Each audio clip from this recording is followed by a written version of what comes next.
देखो यहाँ पे सीरीज कॉम्बिनेशन ऐसा कॉम्बिनेशन होता है जिसमें करंट सभी रजिस्टर्स में क्या है, सेम है, और यहाँ पे पोटेंशियल डिफरेंस क्या है, ईच रजिस्टर्स के एंड्स के बीच में डिफरेंट है।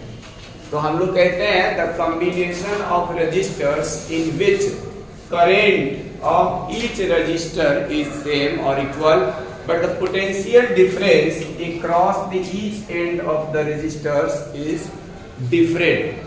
The potential difference across the ends of the conductor is different. कहने का मतलब जो अलग अलग रजिस्टर्स है उसमें पोटेंशियल डिफरेंट होगा, लेकिन करंट सब में क्या होगा, इक्वल होगा। अब यहाँ पे इसको हम करेंगे क्या, बाय ओम्स लॉ। ओम्स का लॉ लगाएंगे, ओम्स लॉ। ओम्स लॉ से क्या लिखेंगे, हम लोगों ने पढ़ा हुआ है V = IR। अभी जैसे यहाँ पे पोटेंशियल की डिफिनेशन जब पढ़े थे ना हम लोग, तो बताया था कि पोटेंशियल एक स्केलर क्वांटिटी है। तो यहाँ से यहाँ तक वोल्टेज V1 है, यहाँ से यहाँ तक V2, यहाँ से यहाँ तक V3। मान लो यहाँ 50 वोल्ट है, यहाँ 100 वोल्ट है, और यहाँ मान लो फिर 150 वोल्ट है। तो ये हो जाएगा तुम्हारा टोटल जब जोड़ोगे तो 50, 100, 150 और 150 300 वोल्ट हो जाएगा। तो टोटल जो वोल्टेज होगा हम डायरेक्ट इस एंड से इस एंड तक निकालेंगे तो 300 वोल्ट आ जाएगा। ठीक है, यानी इनके बीच का ये टोटल जो V1, V2 और V3 का इक्विवेलेंट है, अगर हम उसको V मान लें और इसमें करंट I पास कर रही है, इसी तरह से जो रेजिस्टेंस R1, R2, R3 है, इनका इक्विवेलेंट अगर हम R मान लें तो ओम्स लॉ से V = IR लिख सकते हैं।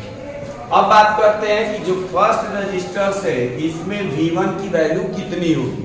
तो V1 = होता है I × R1। V1 = क्या, I × R1, क्योंकि हम लोग जब फर्स्ट रजिस्टर्स में वोल्टेज निकाल रहे हैं तो उसके क्रॉस जो वोल्टेज की वैल्यू माने हैं V1 है, तो V1 = R1।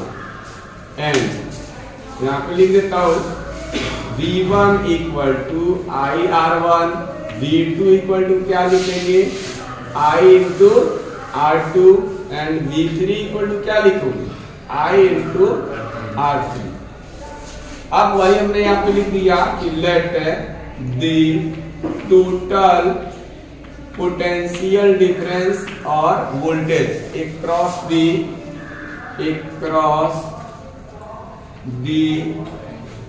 क्या इन कुछ नाम दे देते हैं, ए बी लिख देंगे, लिखने में आसान होगा। across the ends of AB is V and equivalent. इसको जो total resistance R1, R2, R3 जो है ना, इन तीनों के बदले कोई न्यू रेजिस्टेंस लगा दे जो कि इसके इक्विवेलेंट हो, तो वैसे रेजिस्टेंस को इक्विवेलेंट यानी उसके इक्वल हो तो उसी को इक्विवेलेंट रेजिस्टेंस बोलते हैं। एंड इक्विवेलेंट रेजिस्टेंस जो है, इक्विवेलेंट रेजिस्टेंस, उसको हम मान लें R, ये R मान लें। तो उस कंडीशन में क्या होगा, टोटल जो हमारा पोटेंशियल होगा V = आएगा V1 + V2 + V3, यानी इन तीनों पोटेंशियल डिफरेंसेस को ऐड करने पर जितना आएगा उसको V मान लिया। ठीक है, यानी AB के क्रॉस हमने V मान लिया। अब यहाँ से V1, V2 की वैल्यू रखेंगे। V1 आया है IR1, V2 आया है IR2 और V3 आया है IR3। V के बदले I × R, क्योंकि हमने ये भी माना है कि इनके बीच का इक्विवेलेंट रेजिस्टेंस R है। R में कंफ्यूजन हो तो सीरीज कॉम्बिनेशन के लिए RS भी किसी रूप में दिया हुआ है, या R इक्विवेलेंट भी लिख सकते हो वहां पे, तो RS ही लिख देता हूँ सीरीज के लिए। अब इसको I कॉमन कर लिया, R1 + R2 + R3, और यहाँ से I कॉमन है RS। I से I कैंसिल हो जाएगा, तो RS = क्या आ जाएगा, R1 + R2 + क्या, R3, तो RS = आ जाएगा। फिर यहाँ पर हम लिखेंगे कि the equivalent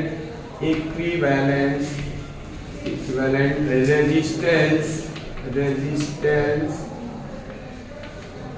in the series combination, इसका मतलब यहाँ सीरीज है, series combination is equal to the sum of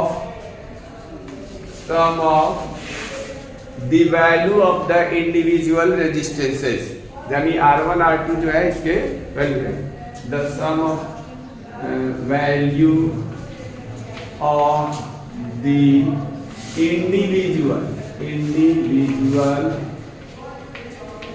resistances। क्या मीनिंग हुआ इसका?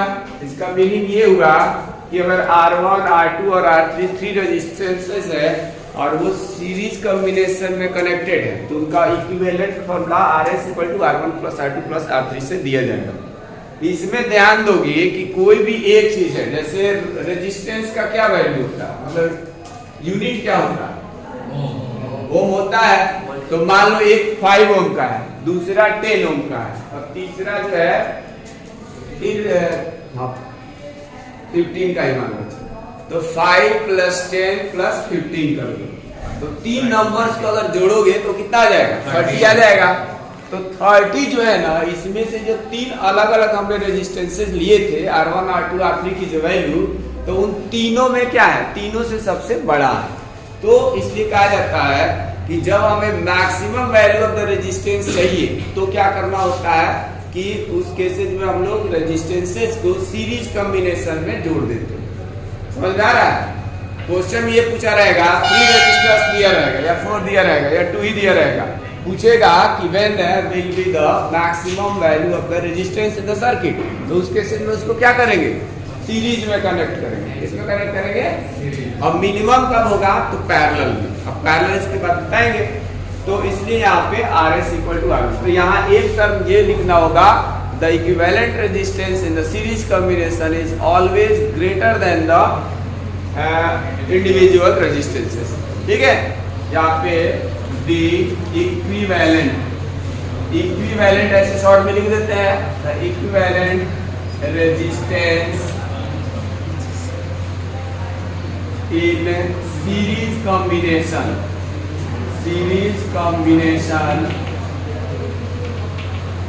is always greater than the individual all individual resistances।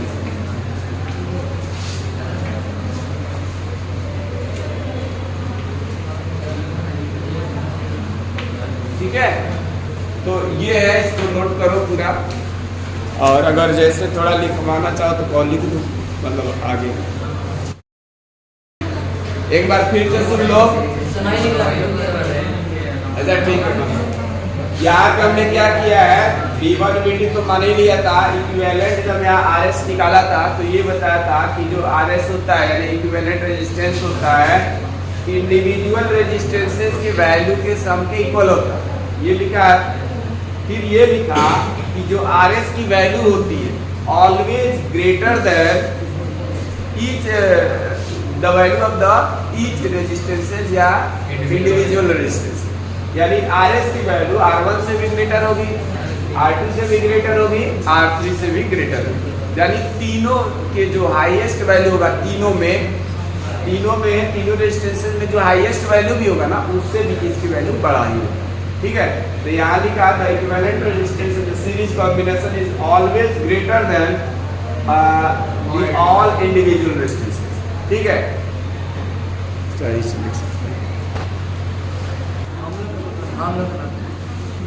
Parallel combination क्या चीज होता है, लिखो इसमें, the combination of resistors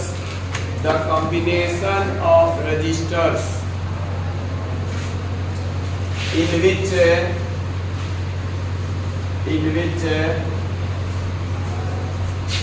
current in each resistors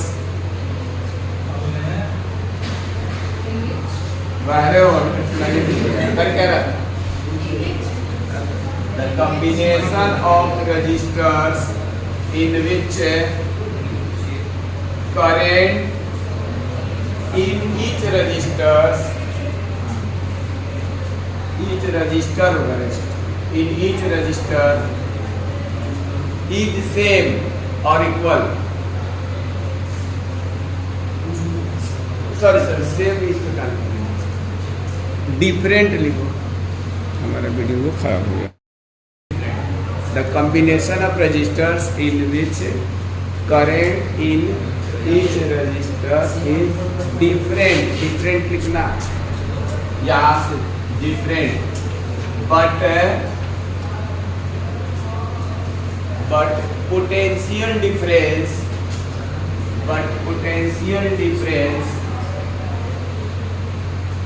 across ends of end होता है ना, तो ends of each resistor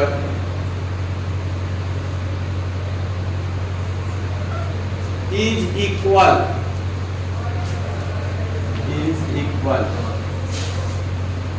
उसके बाद इसमें आगे लिखना है late R1 R2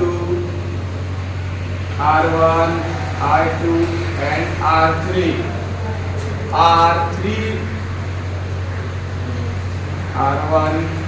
R2, R3 resistances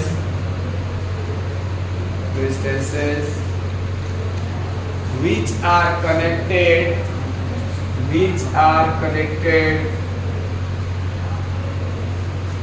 between 2 points A and B.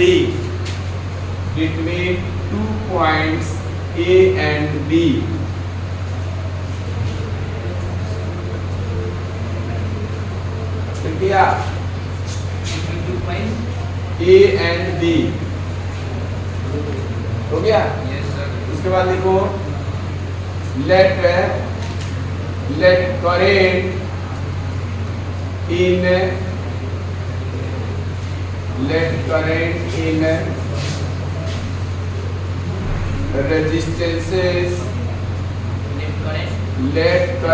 in resistances are I1, I2, I3 respectively.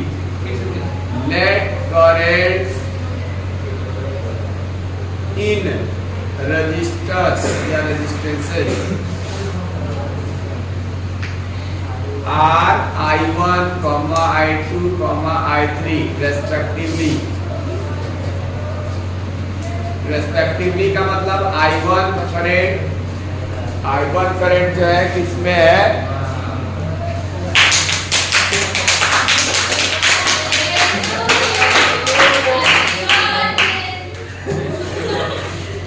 चलो कोई बात नहीं.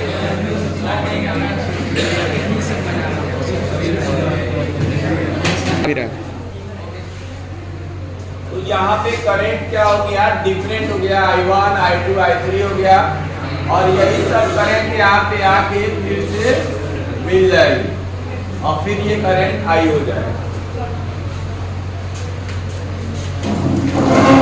फिर से इसमें वही ओम्स लॉ लगाना है आपको. ओम्स लॉ जब लगाएंगे तो क्या होगा?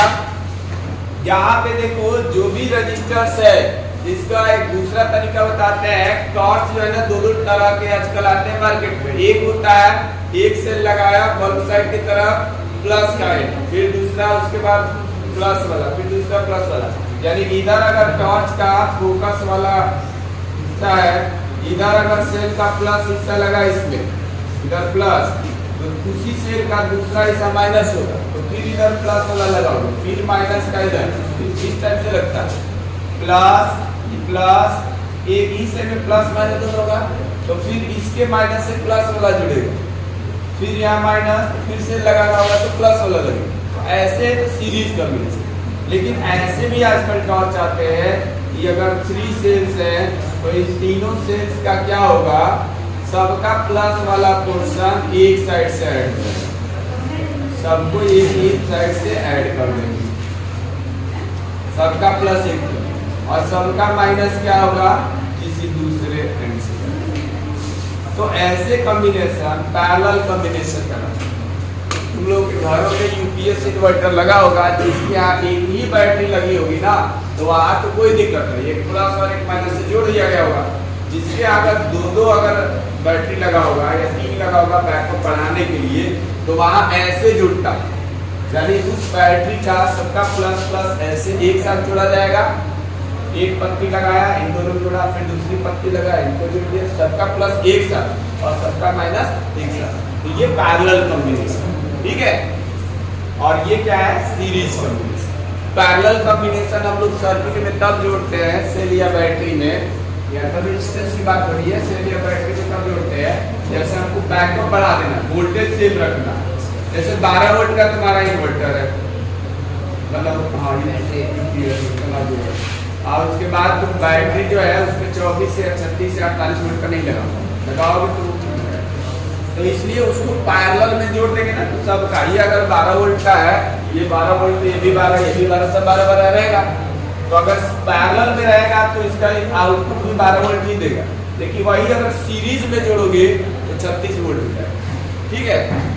तो वहां पे यूज करते हैं। जैसे अगर टॉर्च वाला हमने जो बताया था, इस तरह से जिसमें लगता है 1.5 वोल्ट का से लगता है, तो ये 1.5 वोल्ट का, ये 1.5 वोल्ट का, 3 वोल्ट, फिर इसके बाद एक और से लगा दिया 3 वाला, 4.5 वोल्ट का हो गया। तो सीरीज में वोल्टेज बदल जाता है, क्योंकि हमने V = V1 + V2 + V3 किया था ना, सभी वोल्टेज ऐड हो जाते हैं, ठीक है।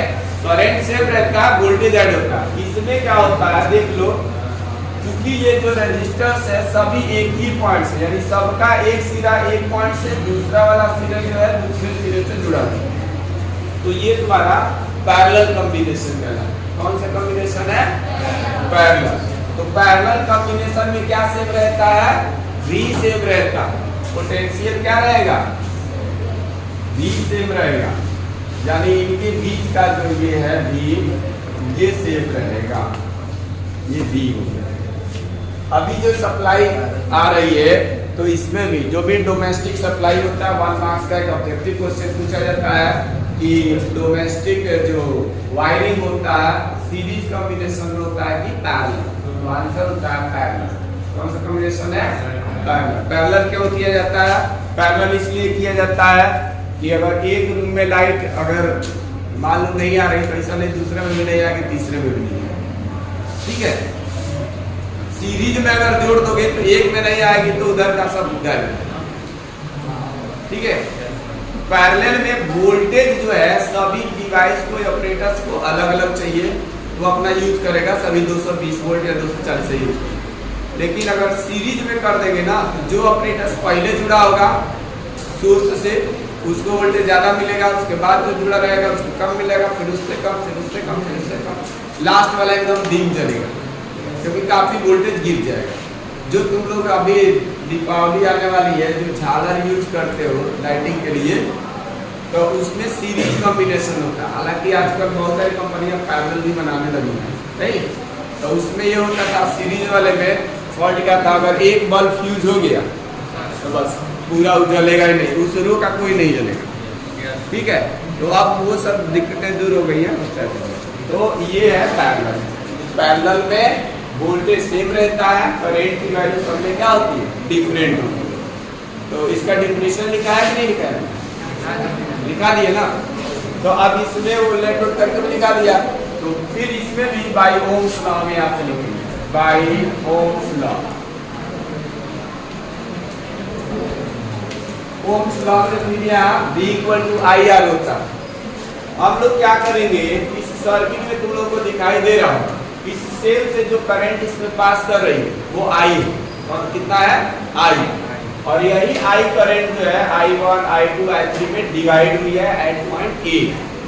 तो जो करंट यहाँ से चली है वही ना डिवाइड हुई है, तो यहाँ लिखा जाएगा I = I1 + I2 + I3। तो हम I1 की वैल्यू निकालेंगे, I2 की निकालेंगे, I3 की निकालेंगे। तो बाय ओम्स लॉ कि I = अब क्या लिखा जाएगा, V/R लिख सकते हैं ना। I1 = क्या लिखेंगे, V/R1। I2 क्या लिखा जाएगा, V/R3, क्योंकि V तो सब में सेम है, और I3 लिखा जाएगा V/R3। फिर तो देखो I1 हो जाएगा V बाई R1, I2 हो जाएगा V बाई R2 और I3 हो जाएगा V बाई R1। सबके लिए पोटेंशियल सेम है। पोटेंशियल इसलिए सेम है कि सभी जो रेजिस्टेंसेज है सबका फर्स्ट एंड जो है पॉइंट A से कनेक्टेड है, सबका सेकंड एंड पॉइंट B से कनेक्टेड है। ठीक है, ऐसा कॉम्बिनेशन जिसमें सभी रजिस्टर्स का यानी सभी जो है ना सेम पॉइंट से बीच में कनेक्टेड है, तो तुम्हारा होता है किसमें पैरेलल। अब यहाँ पे फ्रॉम फिगर हम लिख देते हैं। ये अभी हम इसको फ्रॉम फिगर लिख रहे हैं, लेकिन जो क्लास 12 में जब पढ़ोगे कि यही करंट आके यहाँ एक पॉइंट पे आके डिवाइड कर जा रही है, तो इसको किरचॉफ का लॉ बोलते हैं, किरचॉफ फर्स्ट लॉ। ठीक है, करंट लॉ भी बोला जाता है। KCL एंड KVL दो लॉ होता है। तो अभी हम फ्रॉम फिगर लिख रहे हैं कि यानी ये करंट यहाँ से आई है और यही करंट यहाँ पे आने के बाद ये 3 डिफरेंट पाथ में डिवाइड होकर चली गई। तो जो जितना आएगा एक पाइप से जितना पानी जा रहा है, अगर कहीं लीकेज ना हो तो दूसरे एंड से उतना ही ना निकलेगा। सेम चीज वही है। तो इनकमिंग करंट इसको बोलते हैं इनकमिंग करंट और इसको बोलते हैं आउटगोइंग करंट। तो इनकमिंग करंट इक्वल टू होता है आउटगोइंग करंट। इसलिए हम यहाँ पे क्या लिख सकते हैं, I equal to I1 plus I2 plus क्या लिखेंगे I3। I के बदले हम यहाँ पे V बाई R लिखेंगे, लेकिन अब इनके बीच का जो इक्विवेलेंट रेजिस्टेंसेस है उसको पैरेलल में चूंकि एक कनेक्टेड है तो हम यहाँ RP लिख देते हैं, equivalent resistance for the parallel combination. तो RP ये आ गया यहाँ पे। I1 की वैल्यू यहाँ से V बाई R1, I2 की value V by R3, I2 और इसका V by R3। Whole equation से V कॉमन दिख रहा है, 1 by R1 1 by R2 plus 1 by R3 लिखा हुआ और ये आ गया V अपॉन V से V कैंसिल हो जाएगा, तो यहाँ बचेगा क्या 1 upon R3 equal to 1 by R1 plus 1 by R2 plus 1 by R3। ये देखो जब बोर्ड एग्जाम्स में आता है इसका डेरिवेशन सीरीज या पैरेलल का, तो 3 मार्क्स का आता है। कितने का आएगा 3 मार्क्स का डिराइव करने के लिए। तो वहां पे तुम्हें डिफिनीशन लिखना होगा, सर्किट डायग्राम बनाना होगा और पूरा डिराइव करना होगा। उसके बाद जो भी हम लोग डेरिवेशन करते हैं, मैथ में भी तुम लोग पढ़े हो, जो थ्योरम होता है उसको प्रूव करते हो तो लास्ट में फिर से लिखना पड़ता है कि तुमने थ्योरम क्या प्रूव किया। वैसे इसमें भी हमने यहाँ पर निकाला क्या है, इक्विवेलेंट रेजिस्टेंस की वैल्यू। और इक्विवेलेंट रेजिस्टेंस की वैल्यू जो आ रहा है RP वो कैसे आ रहा है, रेसिप्रोकल में आ रहा है। सब अब 1 अपॉन करके आ रहा है सभी। तो यानी हम इसको डिफाइन कैसे करेंगे, इसको डिफाइन करेंगे the equivalent, the reciprocal of the equivalent resistance in the parallel combination is equal to the sum of the reciprocals of individual resistances। यानी अलग अलग रेजिस्टेंसेस का जो रेसिप्रोकल है उसके सम के इक्वल आता है क्या, इक्विवेलेंट रेजिस्टेंस क्या रेसिप्रोकल। ठीक है, लास्ट में ये लिखा जाएगा। इसमें क्या होता है कि जो RP होता है यानी जो इक्विवेलेंट रेजिस्टेंस होता है, इक्विवेलेंट रेजिस्टेंस पैरेलल कॉम्बिनेशन में उसकी वैल्यू सबसे कम होती है। क्या होती है, कम होती है। जैसे अगर तुम एग्जांपल से देते हैं, हमने 5 ओम 10 ओम 15 ओम ऐसे ही हमने लिया हुआ था, ये R1 R2 की वैल्यू ले लो, ये R1 R2 R3। तो जब इसका रेसिप्रोकल करके निकालोगे तो ये 5 10 15 जो आ रहा था ना, ये इससे भी कम आएगा। ये इसका निकाल के देख लो 1 बाई R। ये इससे कितना आएगा 20 आएगा ना, ये कितना हो जाएगा, ये 11 बाई 30 आया। ये 1 बाई RP हुआ और इससे RP की वैल्यू जब निकालेंगे तो 30 बाई कितना आएगा 11 को। अब डिवाइड करके देखो जरा, तो ये 2 जाएगा 2 टाइम, फिर कितना बचेगा 8 बचेगा ना, तो 7 लिख सकते हैं, पॉइंट करके 7 और आगे डिवाइड करते जाना। तो इसमें देखो जो 2.7 आया वो किसके, इसके जो 3 रेजिस्टेंसेस थे उससे भी क्या आ रहा है, कम आ। तो जब भी हमको पैरेलल कॉम्बिनेशन में इक्विवेलेंट रेजिस्टेंस निकालना हो या क्वेश्चन में ये पूछा हो कि मिनिमम कब आएगा, जो इक्विवेलेंट रेजिस्टेंस है उसकी मिनिमम वैल्यू निकालना है। तो मिनिमम वैल्यू के लिए हम पैरेलल में जोड़ेंगे, हम मैक्सिमम पूछेगा तो इसमें सीरीज में जोड़ेंगे। ठीक है, यहाँ तक नोट करो, फिर लास्ट में एक लाइन हम लिखवा देते हैं। ने वर्णन का 3 फॉर्मूला पढ़ा। एक फॉर्मूला सबसे पहले पढ़ा, W इक्वल टू FD, केवल ये तब पढ़ा जबकि क्या था इसमें, फोर्स और डिस्प्लेसमेंट दोनों सेम डायरेक्शन। दूसरा फॉर्मूला पढ़ा कि जब फोर्स और डिस्प्लेसमेंट सेम डायरेक्शन में नहीं होता तो उस कंडीशन में W equal to FD cos theta. अब ये थीटा क्या होता है, थीटा कोई भी एंगल हो सकता है फोर्स और डिस्प्लेसमेंट का, 0 डिग्री भी हो सकता है, 35, 45, 60 कुछ भी हो सकता है, 90 डिग्री, 180 कुछ भी हो सकता है। तो इसके अकॉर्डिंग हम लोगों ने 3 वर्गन के 3 हमने क्या किया, इसको पार्ट में डिवाइड कर दिया। 3 पॉजिटिव वर्गन हो सकता है, पहला मैंने बोला था पॉजिटिव वर्गन, पॉजिटिव, उसके बाद हमने 0 वर्गन, और तीसरा जो था वो है निगेटिव। 3 तरह का हमने वर्गन आता है। फर्स्ट वाले में क्या बताया, जो पॉजिटिव वर्गन होता है उसमें फोर्स और डिस्प्लेसमेंट दोनों सेम डायरेक्शन में होते हैं, और उनके बीच में जब 2 ऑब्जेक्ट सेम डायरेक्शन में होते हैं तो उनके बीच का एंगल 0 डिग्री। और 0 डिग्री के केसेस में cos 0 की वैल्यू 1 होता है। तो इस कंडीशन में वर्गन का फॉर्मूला यहाँ पे जब हमने cos 0 रखा तो 1 आ जाएगा, तो वर्गन इक्वल टू FD आता है। ये फॉर्मूला जैसे ट्रेन का इंजन जो है उसके बोगीज को अपनी ओर मतलब वो खींचता है, ड्रॉ करता है, पुल करता है, तो वहाँ पे पॉजिटिव वर्गन है। दूसरा है 0 वर्गन। 0 वर्गन कब होगा, जब फोर्स और डिस्प्लेसमेंट के बीच 90 डिग्री का एंगल बनेगा, यानी थीटा आ जाएगा 90 डिग्री। अब cos 90 की वैल्यू होती है 0, इसलिए W जब निकाला जाएगा तो ये आ जाएगा FD × 0 W 0। और उसके बाद आता है, और इसका हमने एग्जाम्पल दिया था, पुली जो है कोई भी वर्क नहीं करता है, क्योंकि जब वो पुली अपने सर पे चाहे लोड लेके चले या फिर हाथ पे लेके चले तो उसका वेट यानी कि उसका जो फोर्स होगा वो डाउनवर्ड एक्ट करता है, इसलिए ऑब्जेक्ट का फोर्स हमेशा डाउनवर्ड एक्ट करता है।